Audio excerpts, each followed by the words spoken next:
Canada. Will has 30 years of development experience, including with World Renew, CARE, World Vision, Save the Children, and Pathways to Education. Much of that work has been in support of community development from Mali to Bangladesh to Tanzania and Canada.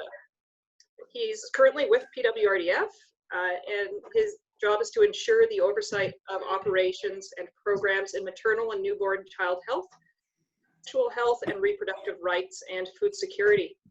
And since joining PWRDF in 2016, an external institutional evaluation was completed and is informing the development of the 5-year organizational strategy. Well, it informed the development of the 5-year organizational strategy and innovative partnerships in support of community development, including in Canada. So, Will, I hope that's a good enough introduction for you. Anything you'd like to add? That was great, Ellen. That was really good. So, hey, good morning, everyone. And maybe, Ellen, you can just kind of wave at me if my internet connection goes bad, or if something else happens where I disappear, or Sunday mornings are also very busy on the internet for so many people, which I think is a good sign because people are checking into church, and that's a wonderful thing.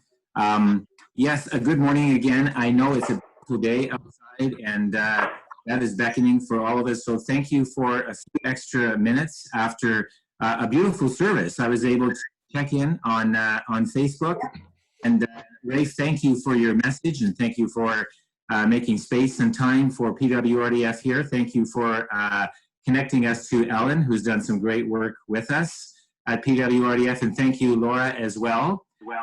Hey, a big thanks to Ian, who just sang so beautifully in your service, so that made it even more special.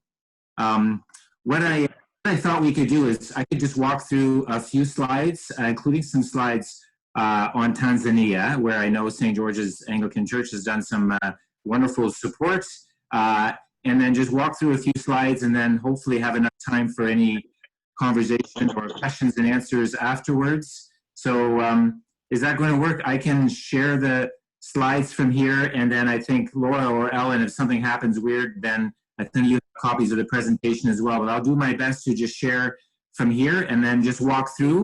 But again, say something, Ellen, if something's not coming through properly. Sure. One thing, Will, I'm just going to let everybody know that I'm going to put you all on mute because sometimes we get feedback from the background noises. So I'm going to just put everybody on mute except for Will. And so if anybody finds they are not being heard, that's why. Oh, there we go. Very good. Oh, Nancy, so you probably see the screen then in front of you if you have just mentioned. Yeah. Okay.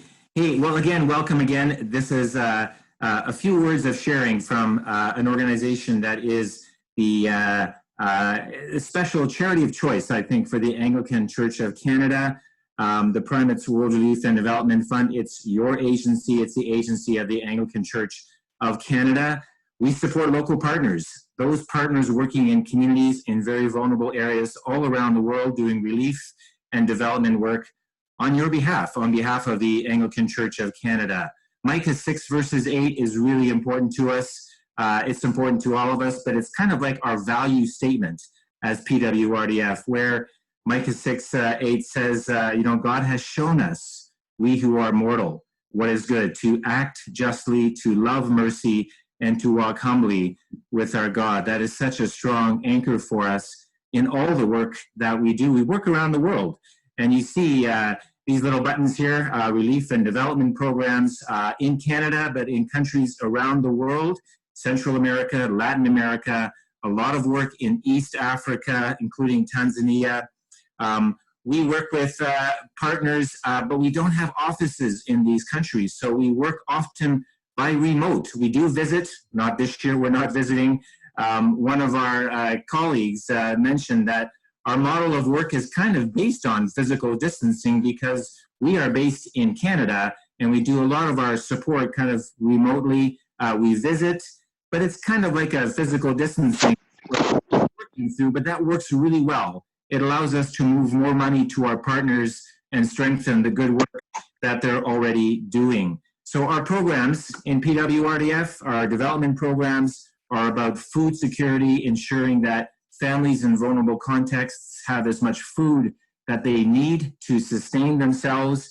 It responds to climate issues. There are strong programs in health and nutrition, empowering girls, empowering women, responding to the toughness of gender-based violence, working closely with Indigenous communities here in Canada, but also in Mexico and Peru.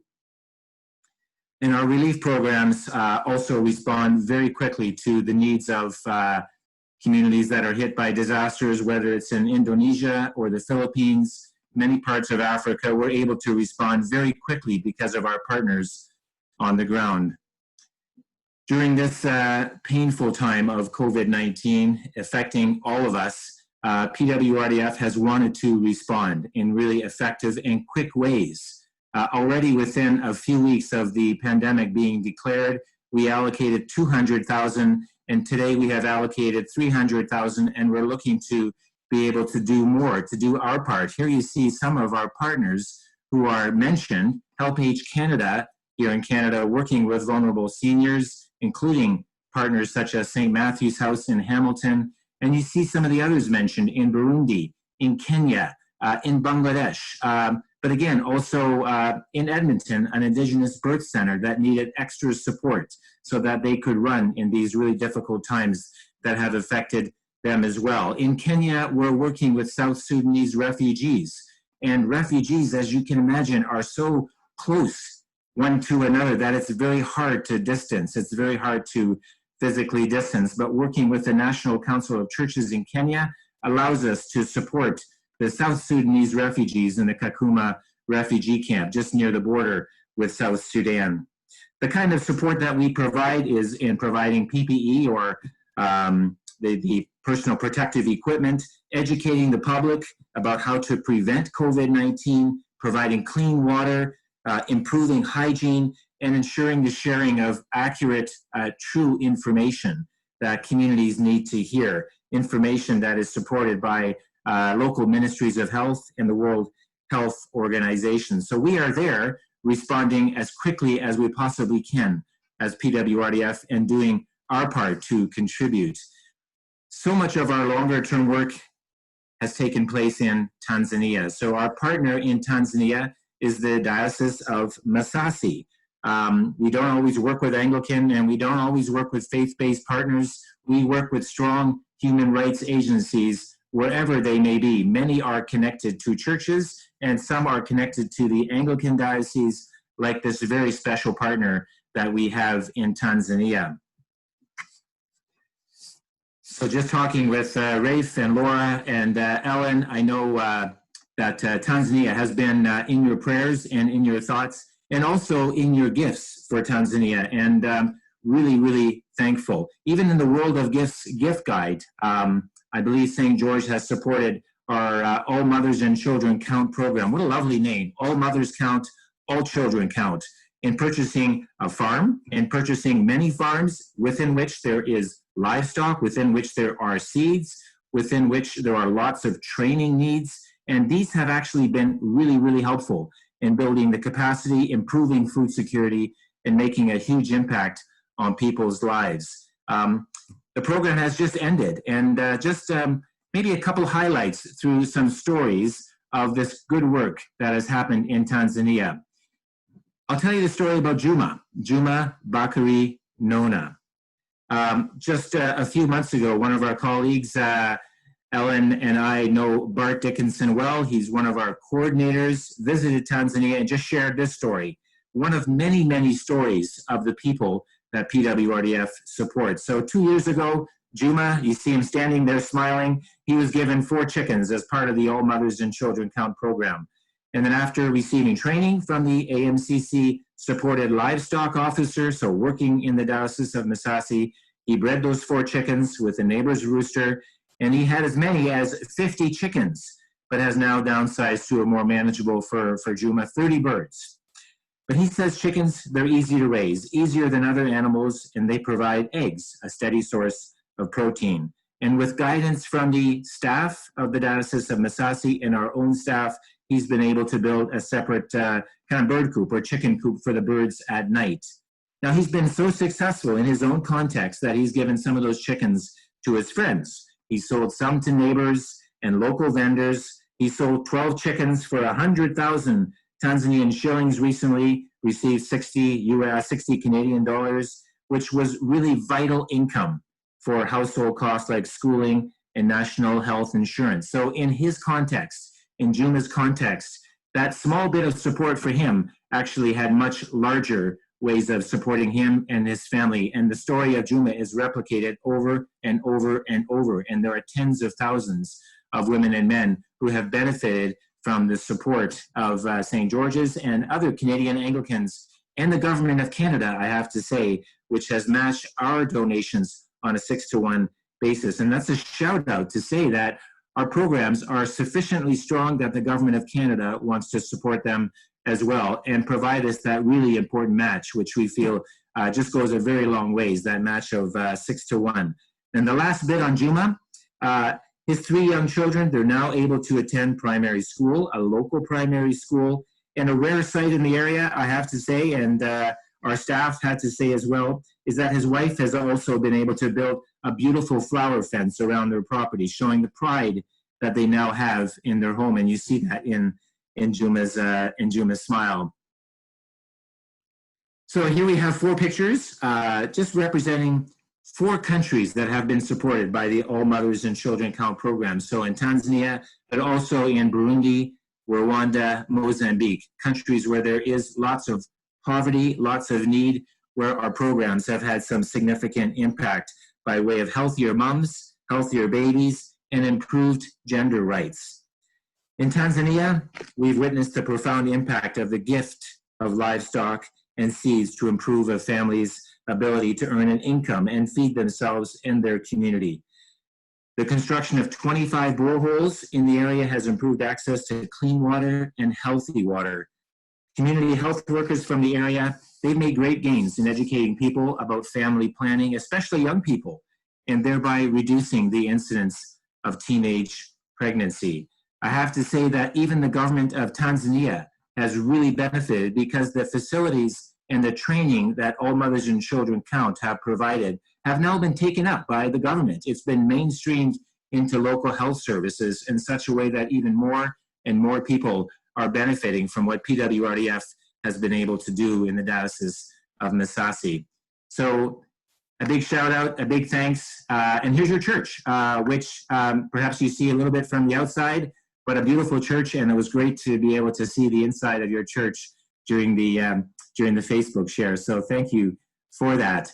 In addition, just a few last slides. So we're still in Tanzania. We're still in the Diocese of Masasi, and we have responded as PWRDF to flash floods that took place in January, just a few short months ago. Maybe they seem like a long time ago in the sense of the pandemic in which we are situated, but in January, there were flash floods, really serious floods that affected 15, 20, 25,000 people in Kilwa. So that's part of the Diocese of Masasi. So we were able to respond as PWRDF by accessing a match from the Canadian Food Grains Bank.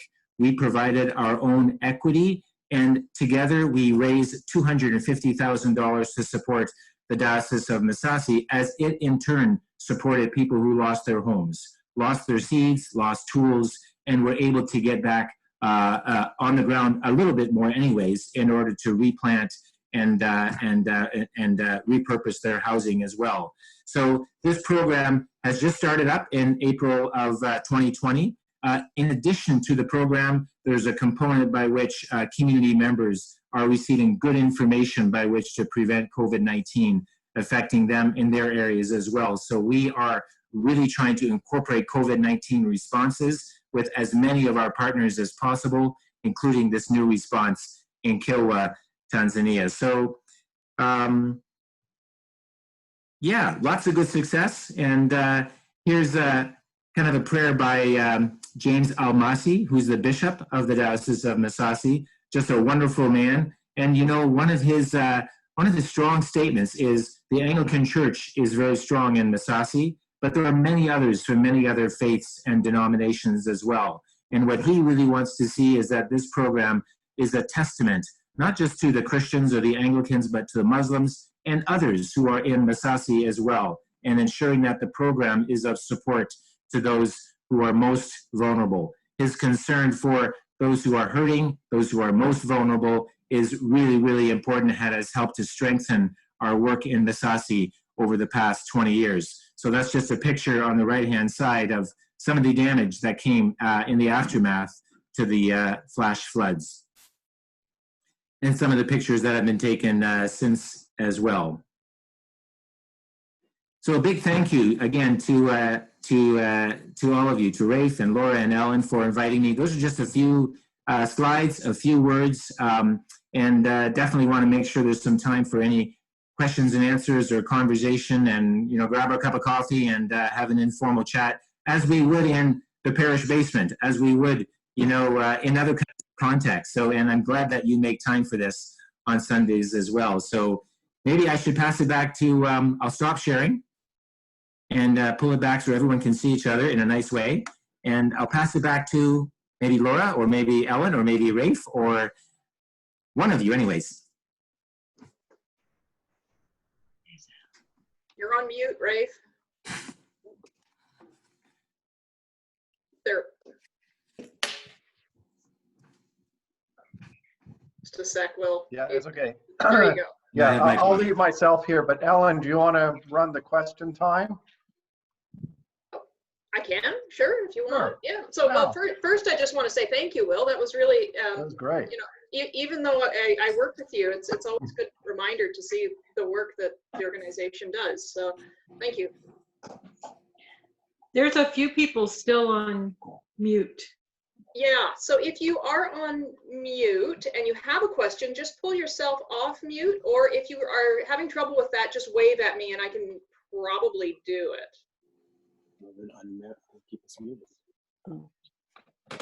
We'll have to get those on phone off mute somehow. I can do that. Okay. So if I can just pipe in, this is me, Laura, up here. This is wonderful because I used to live in Tanzania. I lived in Arusha with my family. We were there for 4 years teaching. And the wonderful opportunity we had was that we could work with projects as well as doing our teaching. But what I loved about the openness and willingness of the Tanzanian government at the time and all the NGOs was how well they worked together. There was overlap, but there was also very intentional projects done by certain organizations so that there wouldn't be toes being stepped on or anything like that. And now that would have been 15 years ago. Mm-hmm. So I'm wondering, how is it with the current government working in Tanzania? I know there have been some criticisms of John Magufuli, and I'm just wondering how is it going with the government and with the various NGOs and the churches? Yeah, great question. And maybe I can take question by question, or we can get them in groups, but that's a great question. Laura, I'm glad you lived in Tanzania. My wife and I and family, we lived in Tanzania and just had the privilege of learning and loving the country so very much. Yeah, you know, the Diocese of Masasi is really recognized by the government of Tanzania in a good way, has received good certificates of support, accreditation for the bishop and for the program. There's been other kinds of support from the Ministry of Health that has strengthened the program in Masasi. But you raise a good point, and just to share that, and that is our program in Masasi has also encouraged us to look carefully at what can be called adolescent sexuality, to ensure that boys and girls, young people are made aware of the importance of consent and respect at early ages. And that has kind of pushed the Tanzanian government a little bit to say, you know what, these are important topics. We should be addressing these. Our children need to be in conversation about these with people who are trained, so that in the end, they will be more respectable parents, they will be more caring, gender equality will be strengthened in the household and in their community. And that has been not without a few struggles with some people who may have been pushing back a little bit, but it's actually been a strong achievement of an Anglican diocese in Tanzania with other church groups and with the broader kind of set of organizations in Tanzania. So I'm really proud of Bishop Almasi for leading that effort and to say we have to be bold here. We need to make sure that girls and boys both get to school. He has worked hard to raise money for dormitories for girls so that they are able to receive education and other services as much as boys do. So even that has been a bit of a testament to the broader Tanzanian society. So, but I have to say, this has been a high quality program. Relative to other programs that we have, they've done incredibly and exceptional work, and they've been led by Christian Anglican leaders, development workers. Geoffrey Mongessa has been leading the organization in such good ways. He is a priest in a church locally, but has also taken up this work of development and empowerment and has really spoken openly about the need for gender equality and ensuring that girls and boys are treated equally. So there's a bit of a response, Laura, to your question there. That's great. Thank you so much. Nancy. So if we were to figure out a way to do some fundraising during this time, is there a few more higher priority areas that we should be considering? Yeah, well, right now we're working hard to raise our match for the emergency response within the Diocese of Masasi. Sometimes we go out boldly for a program knowing that we can't wait till all the money is in order to respond to emergency needs. So the Kilwa Emergency Response Program is really important. It's part of the donate button on our website, and you can certainly respond to emergency response therein. So that's important. And there's also a COVID-19 response, Nancy and everyone, where our money is gathered together to allow us to do even more. We have kind of a long queue of partners who justifiably want to do more to respond to the pandemic in their area. And that may be Tanzania, that may be Bangladesh, that could be other parts of East Africa, where there is that fear that in 3, 4, 6 weeks' time, the numbers will rise even much more so than where they're at right now in countries where public health facilities are not near where they are here in Canada. So there's a couple of areas, Nancy, that would really benefit. Yeah, maybe I'll leave it at that. Thank you.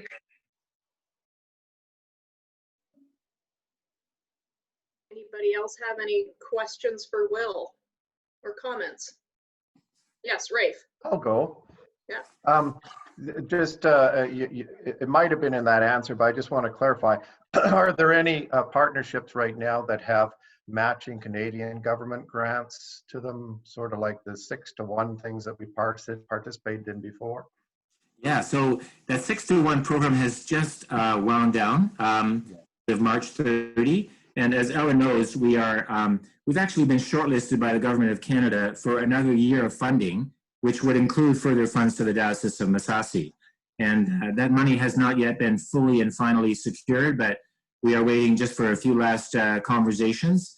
So, but that isn't yet open for a 6-to-1 match. What is open for a match is our funding from the Canadian Food Grains Bank. And as I was sharing with Nancy just now, the money that is donated to what's called our equity account at the Canadian Food Grains Bank, and again, that's part of the donate tab in PWRDF, that can be matched up to 4 times as much.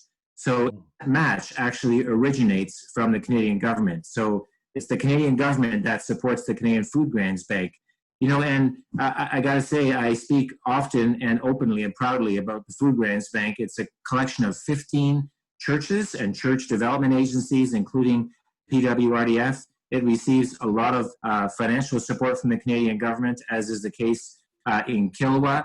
And the Minister for International Development, our new Minister, Karina Gould, speaks openly about how the public engagement work of the Canadian Food Grains Bank is among the top in Canada, in the sense that PWRDF and the other 14 members are engaging Canadians on the important work of international development.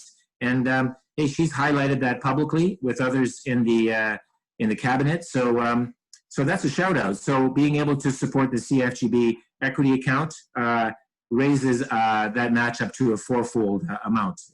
Hoping that the Government of Canada match comes through soon, and we'll be able to publicize that. I'm sure Ellen will hear it quickly and be able to share it back with the church too. Thanks, Will. Does anybody else have any questions for Will? I just got not a question, but a comment. Seniors are going to be receiving $300 tax-free early next month. Some will receive $500 tax-free. And I know there are a lot of seniors that really need this money, but then there are others that really don't need it that much. It's tax-free. I know ourselves, I don't think we've suffered anything financially by the COVID-19, other than maybe investments have gone down a bit. But the investments always do go down and they always come back up again. So I'm just thinking that this is maybe a source to tap into for some seniors. I'm not saying near all of them, but Sure. a place that they may want to put their money to good use to PWRDF or other good charitable endeavors. Yeah. Thought, a comment. Yeah, that's a great comment. That's a great thought. Yeah, I'm a little bit aware of that program, but that's a great suggestion. And you know, as you can share, also we get a lot of great support from seniors within the Anglican Church of Canada, and also a lot of great prayer support. I have to say too, from what we hear from across Canada. So, but yeah, that may happen. That may indeed happen, and we would be thrilled and grateful. And we are able to use money incredibly efficiently. I have to say, Ellen listed a bunch of other organizations that I've worked for in the past, and I have to say our efficiency is really high and important in terms of moving a large bulk of that money that we receive to our partners in places like Tanzania or Rwanda or Bangladesh. Yeah. First, yeah, John, just that want was to. a great point. It was. That's what I was. First, I want to say that is an excellent point, John. I think there will be some people who could redirect some or all of that to a good cause. Will, I wanted to say thank you for enlightening some of us who haven't paid as much attention to this cause, but will in the future. And Rafe, a question to you. Do you take this now to parish council and the corporation for ideas? We've already, excuse me, I'll just take a drink of water, sorry. I spoke a little bit too much earlier. Anyway, we did take it to parish council, and parish council is eager to get us engaged on two levels. As I said in our live stream service this morning, we're going to give some direct funds right away from our outreach funds that we have to support some local things that are responding here, because it's always important that we support local things as well. Some will go immediately from there as well to PWRDF, but we want to put together, I think what I'm hearing in my own mind now, and we'll talk more about it at corporation level, but I'm thinking that we want to give probably a couple or three options and pockets where we can give support to PWRDF right now. We were thinking of maybe just going for one thing, but that makes sense when you have, you know, lots of like 6-to-1 type ratio support. That was easy to jump on that bandwagon. But I think I've heard 2 or 3 things in Tanzania, the initiative there, the continuing thing from the aftermath of the floods, the COVID stuff that's related to that, and the food grains. So I think we'll come up with 2 or 3 options, and then we're going to appoint John McGee as our coordinator to talk to our seniors about the money they're getting.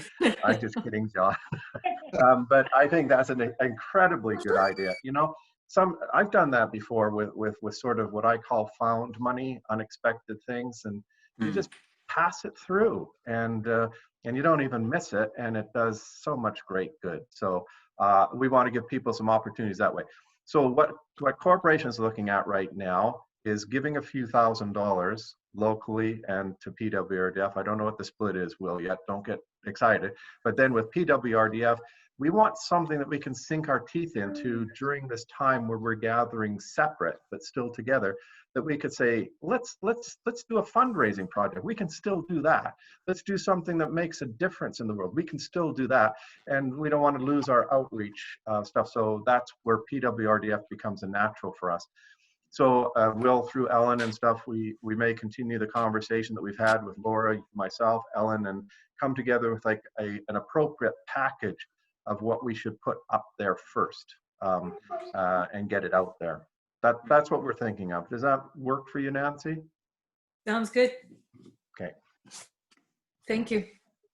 That's great. And maybe one last point I can share as well is, and I often have shared this in churches and church basements, is one of our partners is in the Democratic Republic of Congo. And we work with the Pansy Foundation, and we've been able to support them over the years to strengthen their work in maternal and newborn child health, help women who have been really violently hurt and raped to secure kind of a new lifestyle, to be able to be more independent and to strengthen their self-esteem. And the leader is Dr. Denis Mukwege, and that may be a little bit of a familiar name, but he won the Nobel Peace Prize 2 years ago. And it's kind of cool to know for, you know, Canadian Anglicans supporting PWRDF that they are partnering with a Nobel Peace Prize winner.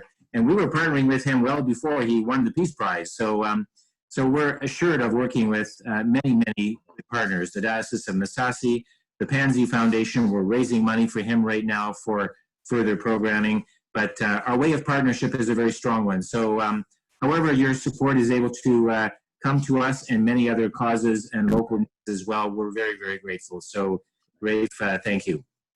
Good. Well, thank you very much. I have one just little last question.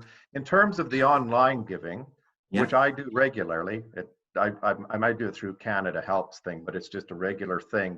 And then I do my specials.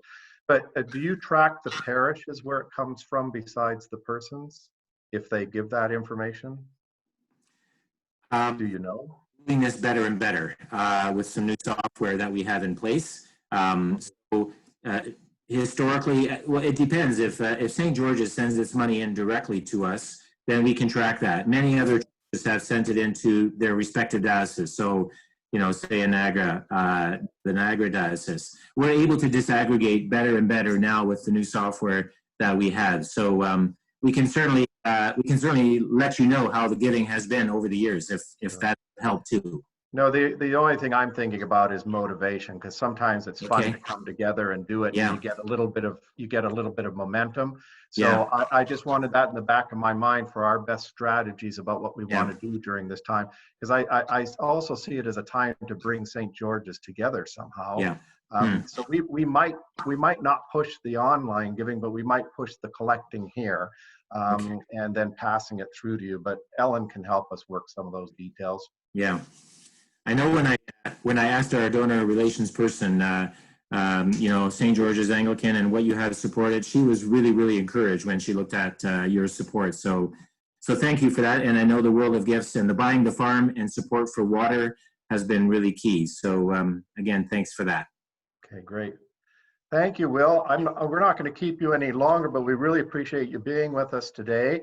And we ask blessings on all the work that you do on our behalf for PWRDF, and know that this work is in our prayers, our thoughts, and our identity as Anglicans here at St. George's. So thank you so much, and to all of your staff on our behalf. Thanks so much. I'll pass that. Okay.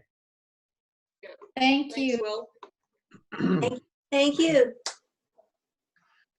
So that was a little bit of a different sort of coffee hour from what we normally do, but next week we'll be back and we can have our regular check-in, chit-chat things. I just want to remind people that our diocese has a service this afternoon, the Pride service, right, Laura? Is that at 3? That's at 3 o'clock, and I'll share it through our Facebook page. So if you don't follow the diocese, you can still tune in. Yeah. and you know, keep all of this time and all of the many issues that we're presented with in our prayers and thoughts. And the best thing is to have courage, have hope, and hold on to that love that we share and the grace of God. So thanks, everyone. And we'll see everybody next week for a more normal coffee time when we talk about who's made some cookies, which I still haven't. I've got to do that. All right. Shall we say bye? Bye. Bye, everyone. Bye. Bye. All right. Bye-bye. Here.